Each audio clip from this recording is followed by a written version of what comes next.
Hello mga silingan! So welcome back to my channel for American Visayan Vlog. So mga silingan, ang ako ang topic karon is unsa ang mga signs and symptoms sa HIV or AIDS. So unsa ang mga pamaagi nga matakdan ganita og AIDS? So mo na ang mga pangutana. So kasagaran mga pamaagi nga nung matakdan ta og AIDS or makuha na to ang sakit nga AIDS, kanang mga mag-transfusion, blood transfusion. So kasagaran kanang may mga blood donation drive. So kasagaran man gud ana ang mga sakit nga AIDS nga dili sila aware pod nga naaday sila sakit nga AIDS or HIV positive sila. So by the time nga mag-donate sila og dugo, so mao na siya ang isa sa pamaagi. Then kung nanginahanglan ta og dugo nya kanang nakuha na to ang dugo nga gikan sa naisakit nga AIDS, so mao na ang pamaagi pod nga matakdan ta og AIDS. Ang ikaduha nga pamaagi is kanang mga lalaki nga makipag-sex po sa ilang kaugalingong kapwa lalaki or babae nga makipag-sex sa kapwa babae. So daghan kayo sa Pilipinas karon nga daghan og mga lalaki nga nagpagamit og nagpagamit sa mga bayot or sa mga babae nga mga prostitutes. So kasagaran ana nila na daghan na sila mga multiple partners. So kasagaran kung dili ta stick to one, so kung natay nakipag-sex ta sa ubang lalaki or sa ubang babae or natay mga multiple partners, so dako kay tendency nga makuha na to na ang sakit. So unsafe sex mao pud na siya ang pamaagi nga nung makuha na to ang AIDS.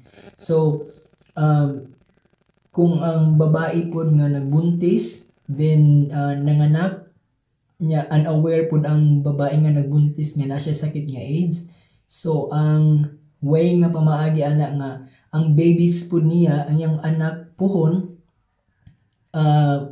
dako kay posibilidad nga makuha po niya ang sakit nga AIDS. So mao na siyang mga pamaagi nga nganong ang tao makuha og AIDS. So first ang blood transfusions nga ang HIV positive nga tao nag-donate og dugo, o very unfortunate nakuha na to ang dugo nga gikan sa AIDS. So then unsafe sex, multiple partners, og ang babae nga inahan nga nagbuntis nga dili siya aware nga naapod siya sakit nga AIDS. So daghang pamaagi nga pwede na to makuha ang sakit. So ang unang pamaagi nga mahibaw-an nato kung nabatay sakit nga AIDS or HIV, tagaan ta og mga sintomas. So unang mga sintomas, kung kasagaran natay ganang ginabati tag kalintura or trangkaso sa Bisaya pa gani, kung ginatrangkaso ta perminti. So kung trangkaso gani magsigid balik-balik ang kalintura, sakit ang tutunlan, itulon, then nagasingot ta kada gabi. So labaw na nang inana nga mga sintomas. Ug ang mismo pod nga very obvious nga symptoms is kanang mamayat ta. Bisan og ganang murag wala ta nag-change sa tong diet, pero ang the way nga namayat ta, kung nag-lose ta og weight, even wala ta nag-change sa tong diet, so dapat ma-alarm na ta ana.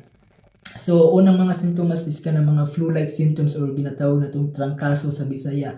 So kung naatay mga experience kami na labaw ng balik-balik, so I think ang suggestion nako is magpa-check na ta dayon. So ikaduhang sintomas is ang sigig panakit sa tuang mga tiyan. Usahay sigig natay mga batiyo nga bloated ta or kanang mura tag ganang gipanuhot or lain ang atong paminaw sa atong tiyan or mga suol atong tiyan ug sigig kalibang. So kung atong balik-balik nga mga reklamo sa atong tiyan, murag bisag isaon natong inom og tambal, bisag unsaon natong kanang mga binisaya nato, so kung wala gyud alibyo, labaw na sige tagbalik-balik og kalintura, sige balik-balik ang ato ang diarrhea, kalibanga, mao na siya mga simptomas po sa HIV.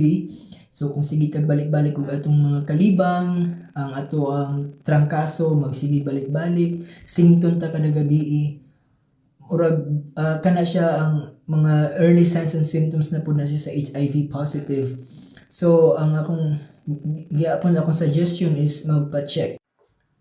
So ikatulong signs and symptoms sa HIV or sa HIV positive or AIDS, kung kaning ato ganing mga bugan, kung kasagaran man gud kaning sa atong Binisaya, di ba ginatawag nato na siya lusay, kung sige tag lusayan hubag ang atong bugan, then atong mga kung atong i-feel ang atong mga liog natay mga murag bukol-bukol or mga lusay-lusay, tapos sige ang atong pamayat sige gyapon tag lose og weight, then ang atong kalintura balik-balik, so ang atong temperament, ang kalibang nato sige gyapon og balik-balik.